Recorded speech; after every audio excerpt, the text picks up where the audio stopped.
Hi, welcome to another T4 video. That engine conversion, which I've changed from a 1.9 turbo diesel to a 1.9 TDI, and that's what's in front of us, the 1.9 TDI. I think I'm ready to attempt startup. You can see, obviously, the radiator isn't on there, so there's no coolant or anything in it, but I'll only start it up for a few seconds, really, just to see if it starts. I've done a few bits off camera since the last video. I've put the fan belt on, auxiliary belt. I've put the airbox on, and the old one that was in the van wouldn't take the airflow meter, so I've had to fit that in there, so I had to buy that. That pipe there is the old pipe, and that's the one I believe come off of the Golf. That one does take a vacuum pipe in it. This one doesn't, so I'm going to have to try and rig up that one to go on there. But at the moment, I'm just going to go with it and just see what happens. It's only a vacuum line. It might run a bit strange or something. I don't know. It's quite a headache trying to sort out this project, and I think I'm nearly there. But yeah, if I can get it to start up and run, I expect to have troubleshooting problems. Like for a start, the alternator will be probably a bit of an issue, because there's I think they call it the famous W wire, which you have to run a wire off the alternator, just a single wire, I think, straight into the fuse box. I haven't done that. I'm just going to see what happens when I start it up. I expect the oil light just to keep flashing, but that's quite a minor problem really, because it's not that hard to do. What else? I've put all these vacuum lines all in. I seem to have one spare. There's one that went to there, which I know where that goes, and there's one spare, and I don't know where that goes. There doesn't seem to be anywhere for it, so that's where something would have gone to once, but now that's just like that. So them two went to there. Yeah, it's all a bit confusing if you haven't done this conversion before, but I've put the ECU in. The battery is connected up, apart from the positive isn't on yet. I did put oil in it. The new oil filter's on there, so it's got oil in it. So I now think I'm at the stage where I can try it. And there's odd little bits I could do before I try it, like I haven't done the pedal yet inside, the pedal conversion, but the part that needs to be on there to rev it is on there. It's just the pedal pulls that basically, so I can probably do that by hand. And yeah, I'm getting to the stage I want to hear it run, so I think I'm there. So yeah, let's give it a go. All I'm going to do now off camera is connect the positive up, and then I'll see what happens when I turn the ignition on. There might be a wire knot in or something. Nothing might not happen when I turn the key, I don't know, but we will know in a few seconds. Now I've put on the positive battery lead, I think I'm ready to try for startup. I'll just see if it turns over for a start. Then I won't initially go for startup straight away, because I may have to get some easy start and that through it to sort of draw the fuel up a bit. But we'll see how that goes. And the battery has been sitting around best part of a year now, so I have charged it, but I'm not sure how good it is. I have got a jump pack if I need it, but let's just turn it over and see what happens.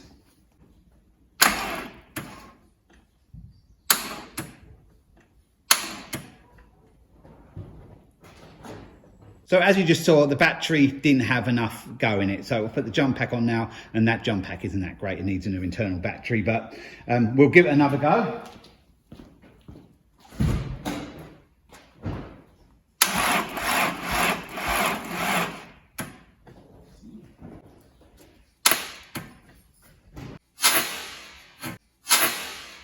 I hope you can hear me okay. We've had battery issues. The jump pack wasn't much good. The battery isn't no good at all, I don't think. So now I've jumped leads off my Mercedes van, and we have it turning over. So just turn it over, Laura. Turning over, stop Laura. Turning over okay. I think on the Mercedes we're gonna have to rev it up a bit to pump some more power in, because the leads are quite long. But yeah, it's quite difficult because I need to have Laura in there revving that. I need to turn it over, and may have to have easy start as well, but I have got the entrance there, so I might be able to do it like that. But it is turning over, and it's doing the whole sequence all the way through, so yeah, I think everything's okay with that. Whether it'll start or not is another thing altogether, but yeah, we'll give it a go. All right, turn it over now.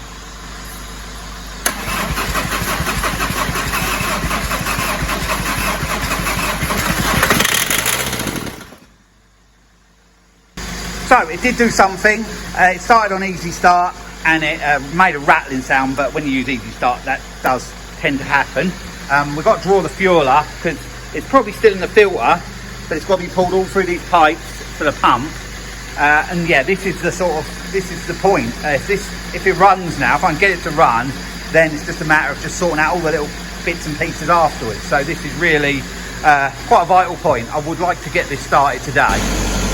Try it again.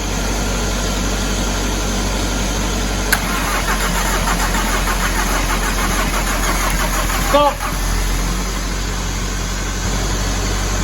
Try it.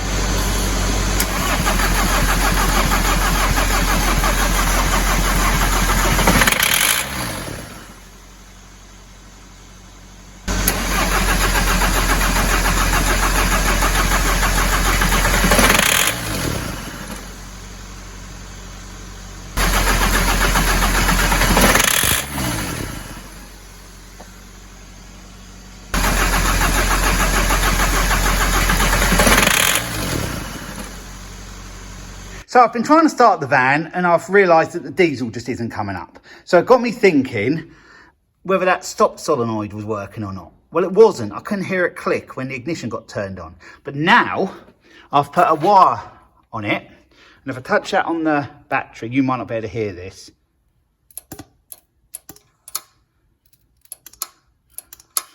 Hope you picked that up. But I can hear it clicking on now. And I did sort of do a makeshift sort of connection and it was trying to start. So that is causing me an issue. There's no live getting to that stop solenoid. And there should be really, because I've put the whole wiring loom on and everything, there should be. But at the moment, I'm just gonna bridge it from there to the battery. So hopefully we can get it started and then I'll have to look into that afterwards. But I might have a chat with the person that did the wiring loom for me and he might be able to point me in the right direction so it will work for its own original wire. But yeah, it's a little bit of a pain that is, but yeah, I have, I think, figured out the problem why it's not starting. It's just not getting fuel. I did have one other problem as well. There was a return line. I don't think I had to use anymore. There it is there.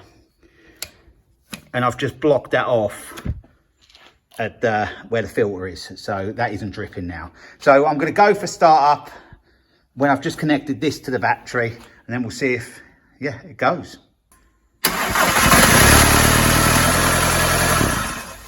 Did you turn it off? Okay, start again. Did you turn it off? No, keep it running.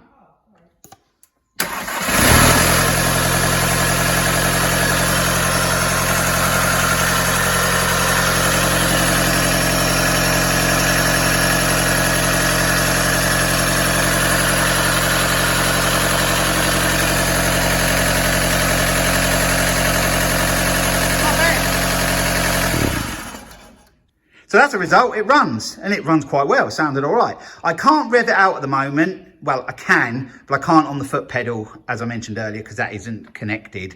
So I can do it on the part that connects to the foot pedal.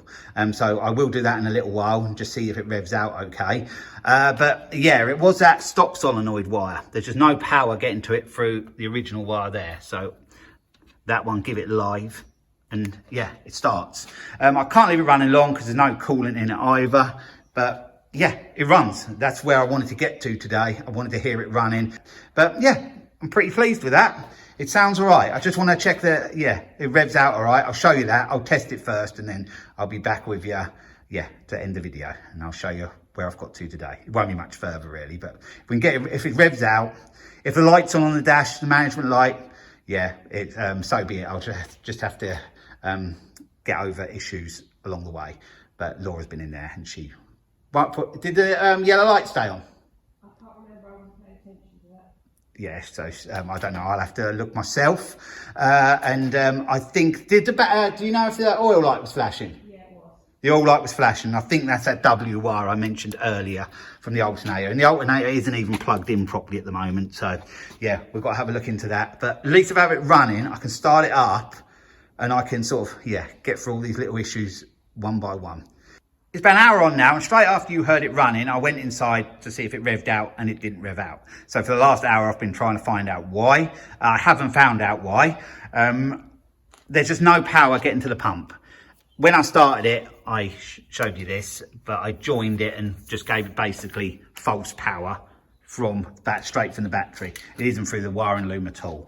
And yeah, I get nothing. If that's not connected, it doesn't want to start. So it's getting no power through. I've traced the wires back and sort of checked everything, took that plug off, checked in there. Everything seemed to be okay. Had a look in the fuse box. Everything seems to be, yeah, okay. So relays as well, I checked. So yeah, I'm a bit of a loss at the moment. One thing I do know, it does run, so it sounds okay. There is a bit of a chafing sort of noise, but I think that's like a guard between the engine and the gearbox. So yeah, that's not a lot to worry about. But one thing has just occurred to me. That ECU there isn't the one I got with the engine. The person that did the wiring loom for me, he supplied me with this one and sent it to someone else. And they were supposed to have took the immobiliser out of it. So the engine, well, the van won't be immobilised anymore. So I didn't have to mess around with an immobiliser anymore, like the chips and keys or anything. But I'm wondering whether that actually got done. Did they send me the wrong one back? Was there a mix-up or something? I'm wondering whether this is still immobilised. So what I'm going to do, I've got the old one, my original one, that come with the engine. Still got that and the wiring for the immobiliser. So I think my next job's going to be to put the immobiliser wiring in and also the other ECU, and then see if we can get some power to the pump then. But I'm not going to be doing that today. I've got to take the speedo head out, I think, to get to where I've got to get to for the wires. So that's going to be my next job. That's going to be the first troubleshooting job. I'm sure there'll be a few more afterwards, but yeah, that's a big one to get over. It needs to rev out and it needs to actually be right there. Like I said, that wire, to start it, I can just connect that to the live on the battery. But yeah, that isn't no good going forward, because all the rest of them wires will go to like that and goes to that. They're not doing anything. There's no power getting there. So yeah, that's the issue I've got at the moment. So yeah, I'm gonna have to try and overcome that. And then yeah, hopefully it will start up. But I'll just show you the bits, what I've got, which I'm gonna fit. So here's the original ECU, just the same as the other one, but it's plastic cased rather than aluminium cased. They say these aren't very good, but yeah, I asked for it back. He wasn't going to give me that back, I don't think. So I'm glad I asked for it back. So I've got that. And this is the original immobiliser wiring loom that come out of the Golf, which I got supplied when I bought the engine. So I've got to fit this. This is the bit that fits around the steering ignition barrel piece, you know, where you put your key in, and that's a chip that corresponds with that. So I've got that. It's important I've got them two things. I didn't think I was going to have to use this, but yeah, I think that's the route I'm going to go. And then hopefully I can get some power to the pump, and then it will be okay. So we'll only know when we've tried this, and then we'll go from there. So I'm going to leave the video there. I've made good progress, but not quite as far as I wanted to, because I wanted to be revving and everything. But yeah, I did think I'd have some troubleshooting issues, and I have. So I'm going to leave it there. So thanks for watching, and I'll be along with another video again soon. So bye for now.